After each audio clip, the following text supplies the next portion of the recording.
Hello, welcome to our week of nonfiction in Creative Writing 109. Professor McLean here. I hope that you all have already done the reading. If you have not done the reading, please pause this video now and go do the reading. Remember, you do the reading first, watch the video. You can do the discussion board after the video, I would recommend. And yeah, then do the writing assignment. Okay, so today we're going to be talking about nonfiction. We're going to be talking about what we read in imaginative writing, as well as Margot's diary and The Female Body by Atwood, who is one of my all-time favorite authors. You'll probably hear me say that silly, but I do love Atwood for all sorts of reasons. You know, she's just weird. She's got sort of a strange kind of voice that she always employs, so that's fun. Okay. I kind of want to go over the housekeeping things first. Oh, I hear you guys are coming for my side part, and I just want to say that like nobody really looks good with a center part. It's just, I mean, you have to be really cute, and I mean, I guess everybody is just like born naturally beautiful these days, but y'all don't want to see me with a side part or a middle part. Trust me. Okay, I'm gonna go to my PowerPoint.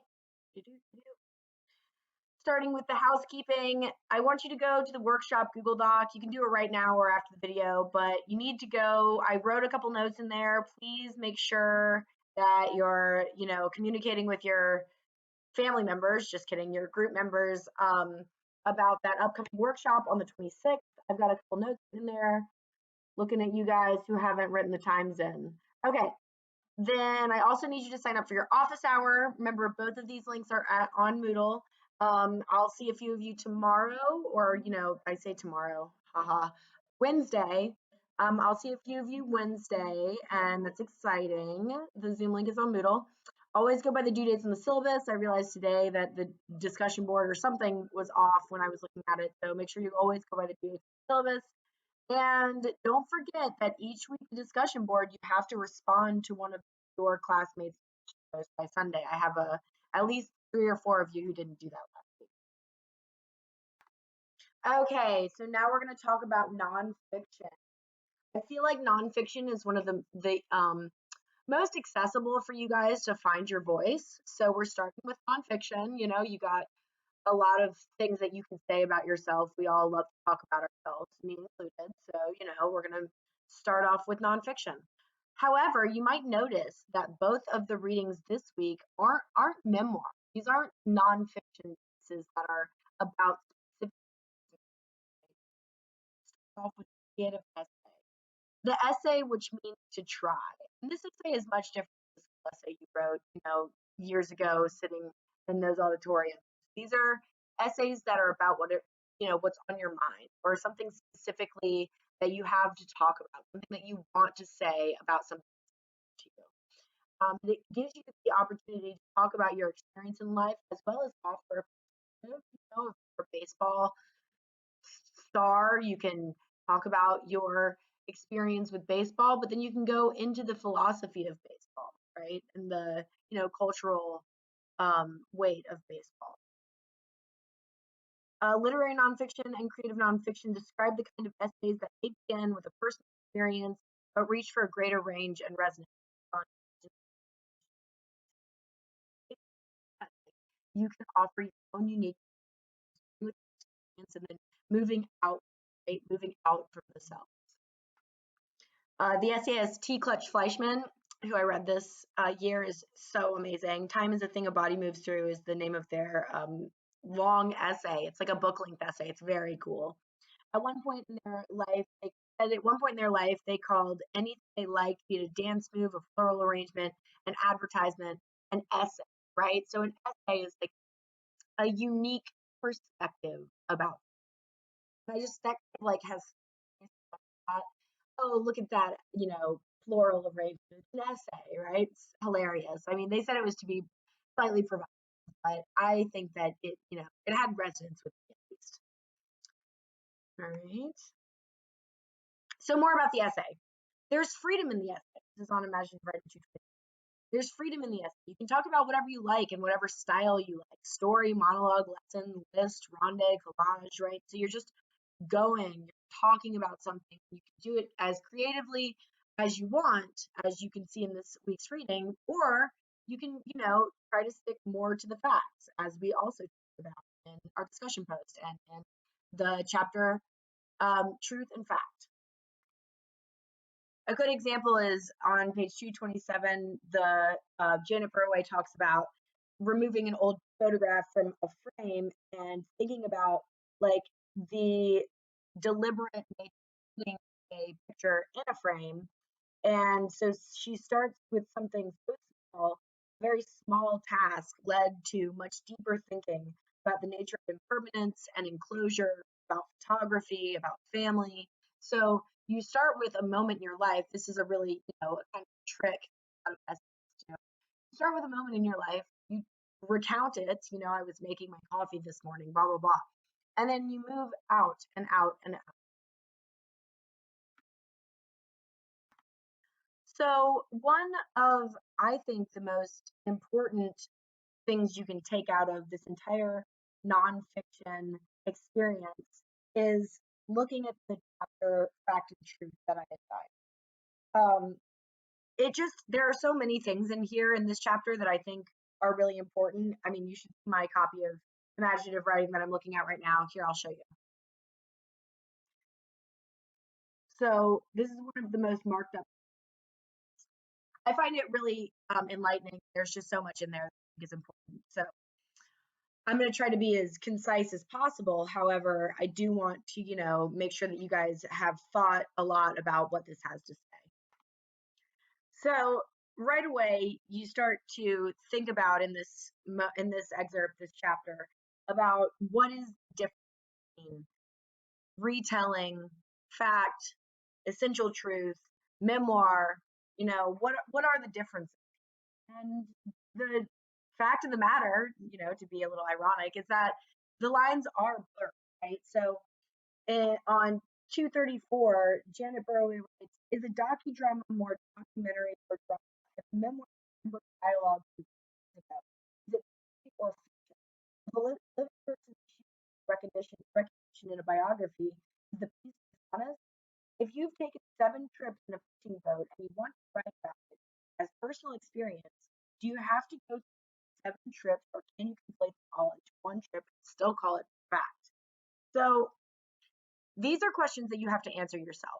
And I'm not sure if you all know about, the controversy surrounding A Million Little Pieces.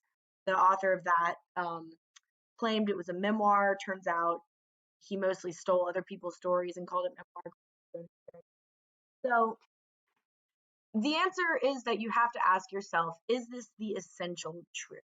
So the difference is the distance between fact and essential truth.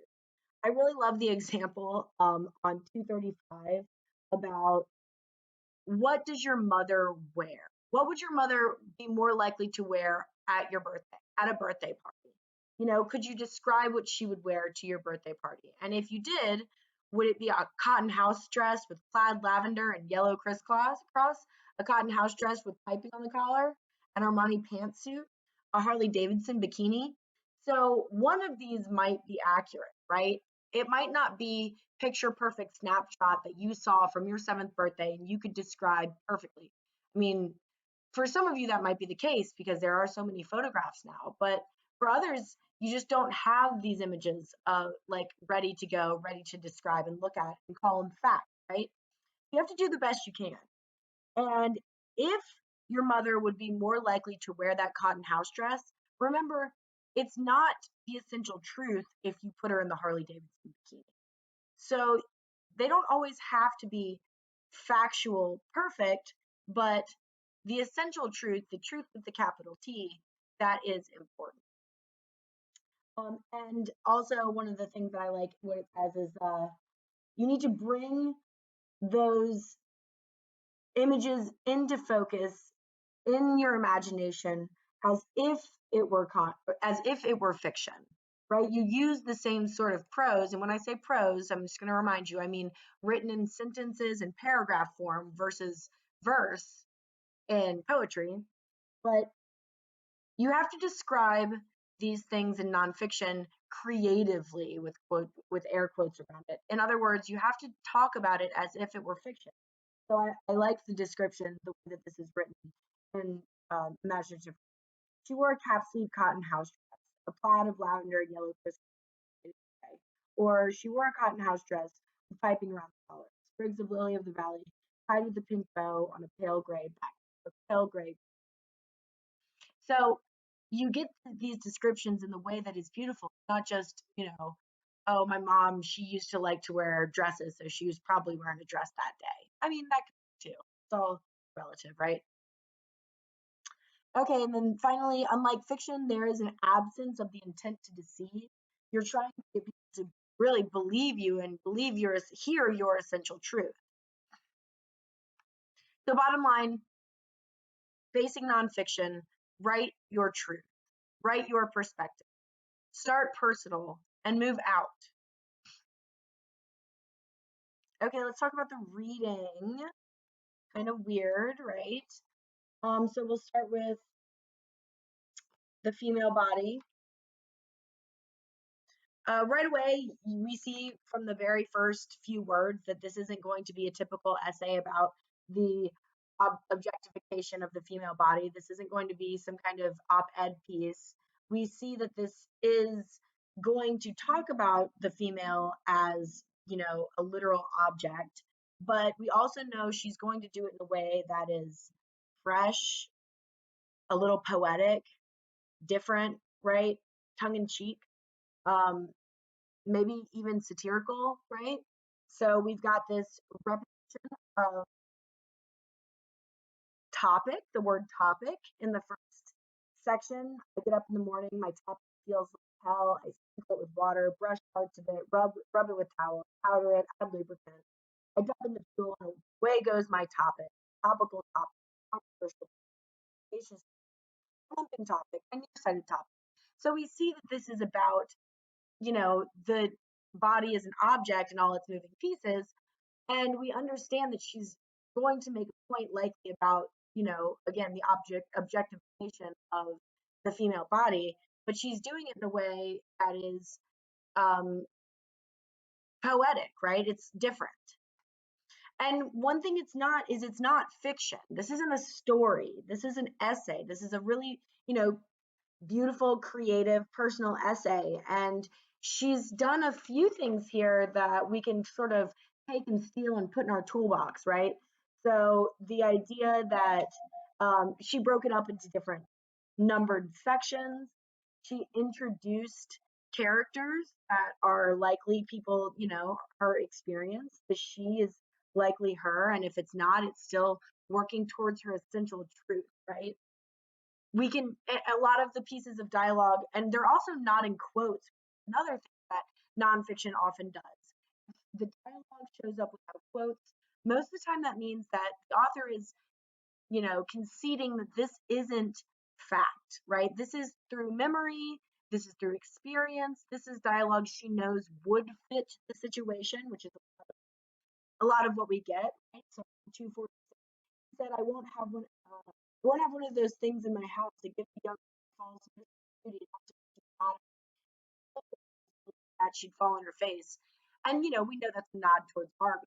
We know that it's a nod towards the irony of, this man saying this thing about the objectification of women in the Barbie, but yet by the end we see that Atwood is making commentary on the way that put women in this box. But it's about so many other things, right? It's about, yes, this societal issue, but it's about her relationship, her body. It's about society. It's also about beautiful prose, right? It's about, like, it's written in this wonderful poetic way that is sort of its own nod towards, what women can do with their bodies.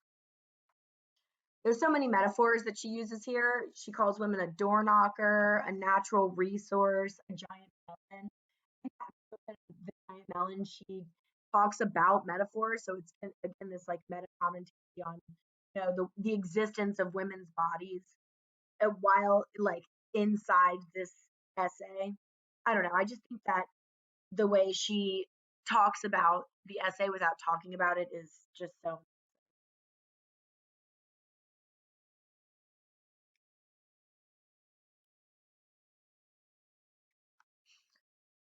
Okay. Okay, so let's talk about Margot's diary. So touching and sad, but also so great, right? Again, this is a piece that's even more meta, right? It's so much about Anne and Margot and the war, and it's as much about them as it is about the thing itself. Meta commentary on the existence, the existence, importance of maintaining the essay, maintaining nonfiction. Margot kept a diary, Perhaps she wrote, "There must be something wrong with us, or else they would not be after us." Oh, the next line it says something like,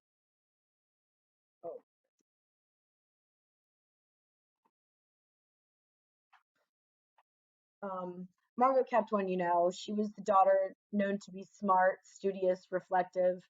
And then it goes on to say, dang it. Oh, hers was lost, right? So we know so much about this family through the one perspective of Anne Frank. But Margot kept a diary as well. And there's so much lost there, right? There's so much that we don't know about her experience, about her perspective.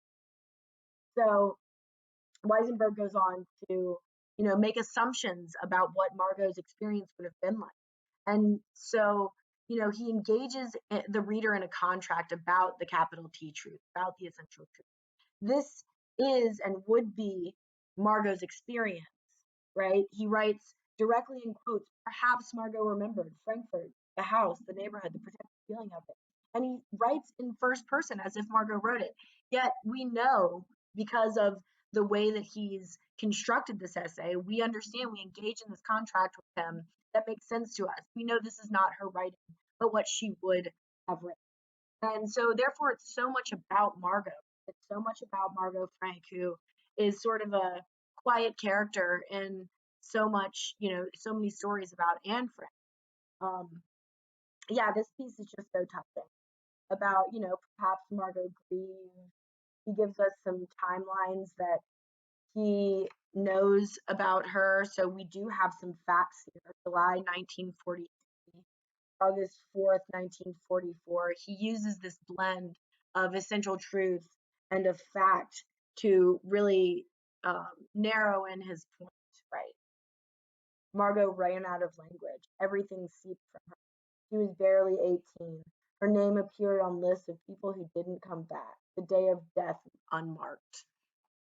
Just so much truth there, so much important stuff that he says about the war, about Anne Frank, but also using this perspective of Margot Frank, who we know so little about. Okay, well, on that solemn note, there are just a few, things that I need you to do this week. Please make sure that you go and do the Google Doc, respond to discussion posts.